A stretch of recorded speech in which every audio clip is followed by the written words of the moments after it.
O que vale mais? A lealdade ao trono ou o amor de uma mãe?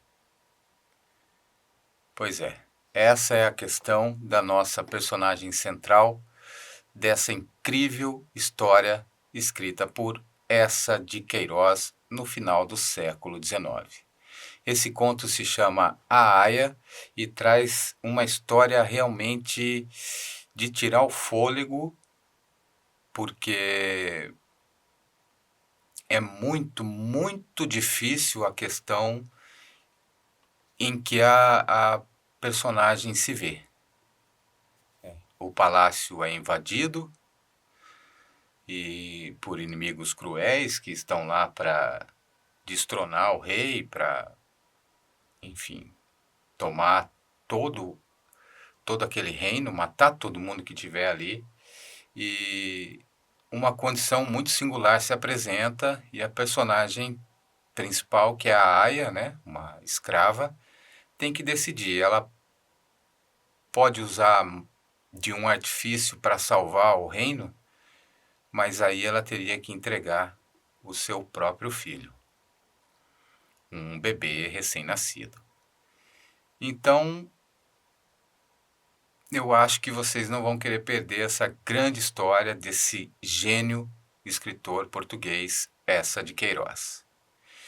E fiquem aí com a história, então, a Aia, e no final do vídeo a gente volta a se ver. Valeu! Era uma vez um rei moço e valente, senhor de um reino abundante em cidades e searas, que partira a trabalhar por terras distantes, deixando solitária e triste a sua rainha e um filhinho, que ainda vivia no seu berço, dentro das suas faixas. A lua cheia que o vira marchar, levado no seu sonho de conquista e de fama, começava a minguar. Quando um dos seus cavaleiros apareceu, com as armas rotas, negro do sangue seco e do pó dos caminhos, trazendo a amarga nova de uma batalha perdida e da morte do rei, traspassado por 7 lanças, a flor da sua nobreza, à beira de um grande rio.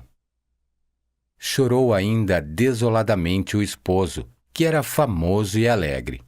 Mas, sobretudo, chorou ansiosamente o pai que assim deixava o filhinho desamparado, no meio de tantos inimigos da sua frágil vida e do reino que seria seu, sem um braço que o defendesse, forte pela força e forte pelo amor.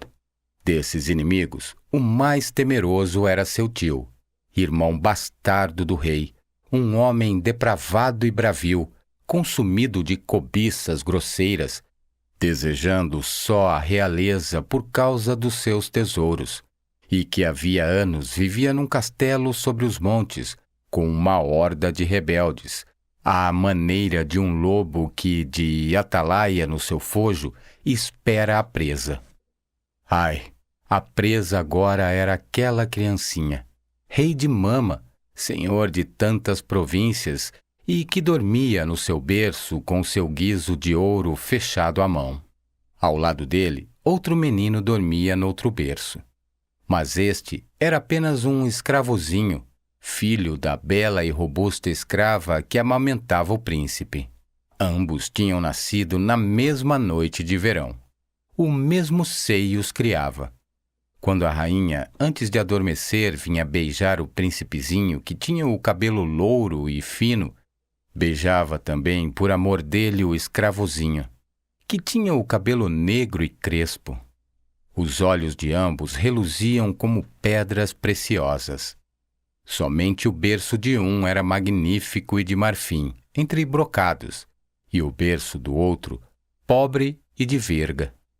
A leal escrava, porém, a ambos cercava de carinho igual, porque se um era seu filho, o outro seria o seu rei. Nascida naquela casa real, ela tinha a paixão, a religião dos seus senhores. Nenhum pranto correra mais sentidamente do que o seu pelo rei morto à beira do grande rio. Pertencia, porém, a uma raça que acredita que a vida da terra se continua no céu. O rei, seu amo, de certo, já estaria agora reinando num outro reino. para além das nuvens, abundante também em searas e cidades. O seu cavalo de batalha, as suas armas, os seus pajens tinham subido com ele às alturas. Os seus vassalos, que fossem morrendo, prontamente iriam, nesse reino celeste, retomar em torno dele a sua vassalagem. E ela um dia, por seu turno, remontaria num raio de luz a habitar o palácio do seu senhor, e afiar de novo o linho das suas túnicas, e a acender de novo a caçoleta de seus perfumes. Seria no céu como fora na terra, e feliz na servidão. Todavia, também ela tremia pelo seu principezinho. Quantas vezes, com ele pendurado do peito, pensava na sua fragilidade, na sua longa infância, nos anos lentos que corriam antes que ele fosse ao menos do tamanho de uma espada, e naquele tio cruel, de face mais escura que a noite e coração mais escuro que a face, faminto do trono, e espreitando de cima de seu rochedo entre os alfanjes da sua horda. Pobre príncipezinho da sua alma! Com uma ternura maior o apertava então nos braços. Mas se o seu filho chorava ao lado, era para ele que os seus braços corriam com um ardor mais feliz. Esse, na sua indigência, nada tinha a recear da vida. Desgraças, assaltos da sorte má, nunca o poderiam deixar mais despido das glórias e bens do mundo do que já estava ali no seu berço, sob o pedaço de linho branco que resguardava a sua nudez. A existência, na verdade, era para ele mais preciosa e digna de ser conservada do que a do seu príncipe, porque nenhum dos duros cuidados com que ele enegrece a alma dos senhores roçaria sequer a sua alma livre e simples de escravo. E, como se o amasse mais por aquela humildade ditosa, cobria o seu corpinho gordo de beijos pesados e devoradores, dos beijos que ela fazia ligeiros sobre as mãos do seu príncipe. No entanto, um grande temor enchia o palácio, onde agora reinava uma mulher entre mulheres. O bastardo, o homem de rapina que errava no cimo das serras, descera a planície com sua horda, e já através de casais e aldeias felizes ia deixando um sulco de matança e ruínas. As portas da cidade tinham sido seguras com cadeias mais fortes. Nas atalaias ardiam lumes mais altos, mas à defesa faltava a disciplina viril. Uma roca não governa como uma espada. Toda a nobreza fiel parecera na grande batalha, e a rainha desventurosa apenas sabia correr a cada instante ao berço do seu filhinho e chorar sobre ele a sua fraqueza de viúva. Só a alma leal parecia segura, como se os braços em que estreitava o seu príncipe fossem muralhas de uma cidadela que nenhuma audácia pôde transpor. Ora, uma noite de silêncio e de escuridão, indo ela a adormecer, já despida, no seu catre, entre os seus 2 meninos, adivinhou, mas que sentiu, um certo rumor de ferro e de briga, longe, à entrada dos vergéis reais. Embrulhada à pressa num pano, atirando os cabelos para trás, escutou ansiosamente. Na terra areada, entre os jasmineiros corriam passos pesados e rudes. Depois houve um gemido, um corpo tombando molemente, sobre lajes como um fardo. Descerrou violentamente a cortina. E além, ao fundo da galeria, avistou homens, um clarão de lanternas, brilhos de armas. Num relance, tudo compreendeu. O palácio, surpreendido, o bastardo cruel vindo roubar, matar o seu príncipe. Então, rapidamente, sem uma vacilação, uma dúvida, arrebatou o príncipe do seu berço de marfim, atirou-o para o pobre berço de verga, e, tirando o seu filho do berço servil, entre beijos desesperados, deitou-se no berço real que cobriu com um brocado. Bruscamente, um homem enorme, de face flamejante, com um manto negro sobre a cota de malha, surgiu à porta da câmara, entre outros que erguiam lanternas. Olhou, correu ao berço de marfim onde os brocados luziam, arrancou a criança como se arranca uma bolsa de ouro e, abafando os gritos no manto, abalou furiosamente. O príncipe dormia no seu novo berço. A ama ficara imóvel no silêncio e na treva. Mas brados de alarme atroaram de repente o palácio. Pelas janelas perspassou o longo flamejar das tochas. Os pátios ressoavam com o bater das armas. E, desgrenhada, quase nua, a rainha invadiu a câmara entre as aias gritando pelo seu filho. Ao avistar o berço de marfim, com as roupas desmanchadas, vazio, caiu sobre as lajes, num choro, despedaçada, então calada.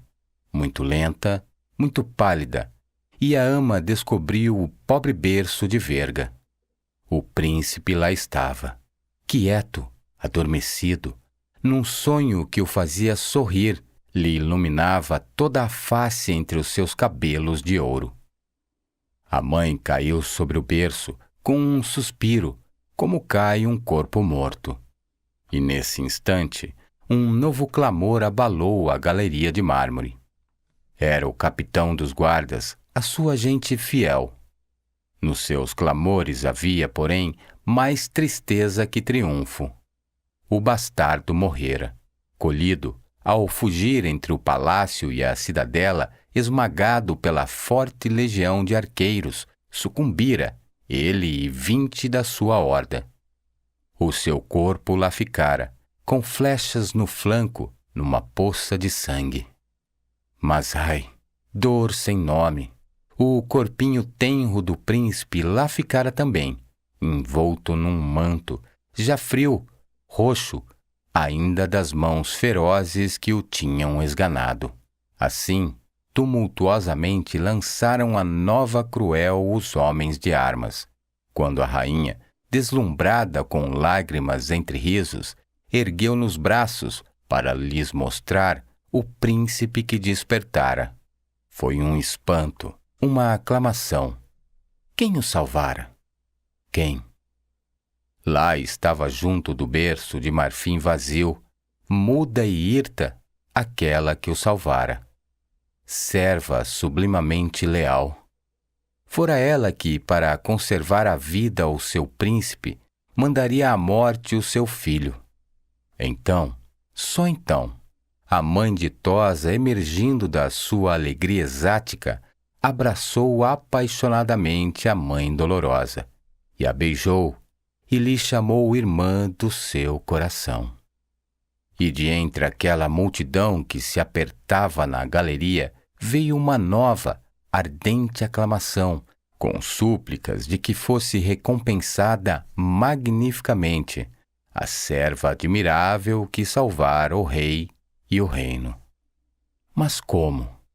Que bolsas de ouro podem pagar um filho?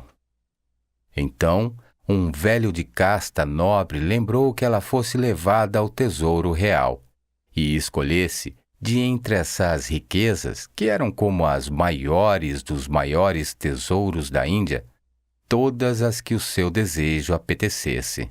A rainha tomou a mão da serva e, sem que a sua face de mármore perdesse a rigidez, com um andar de morta, como num sonho, ela foi assim conduzida para a Câmara dos Tesouros.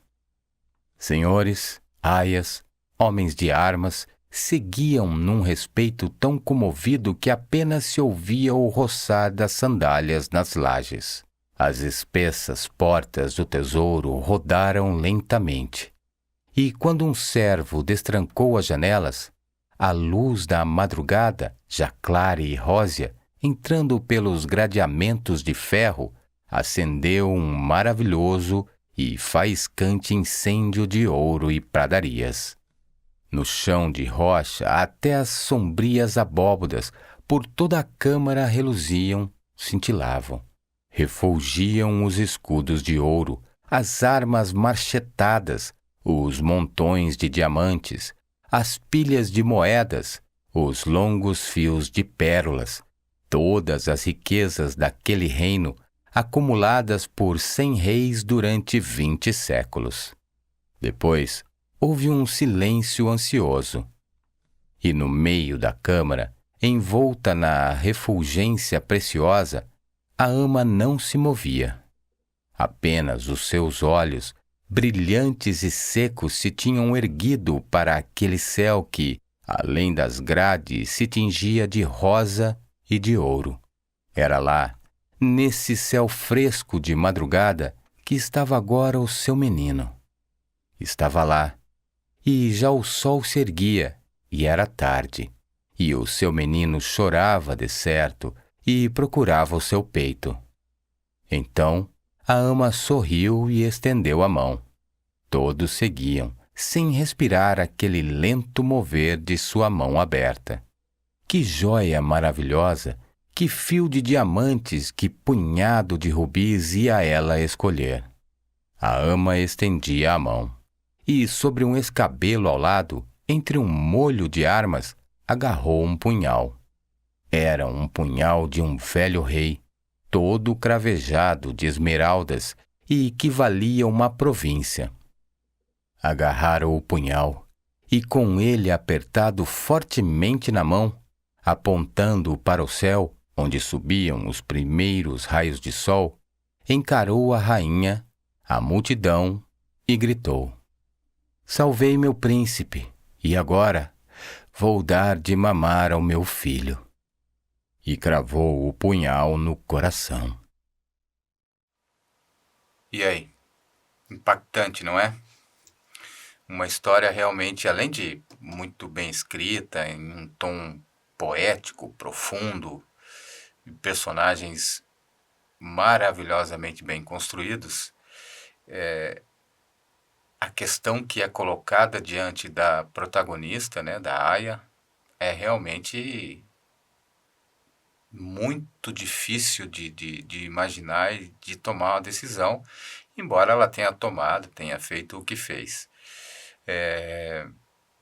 Me conta aí, o que vocês acham? O que vocês fariam numa situação parecida com essa? O que? O que será que faríamos? Muito difícil imaginar, né? Eu agradeço aí a audição de todos vocês. Não esquece aí de deixar um like, curtir e compartilhar esse vídeo e comentar aí dizendo se gostou, se não gostou, do que gostou ou do que não gostou. Muito obrigado, até a próxima, tchau!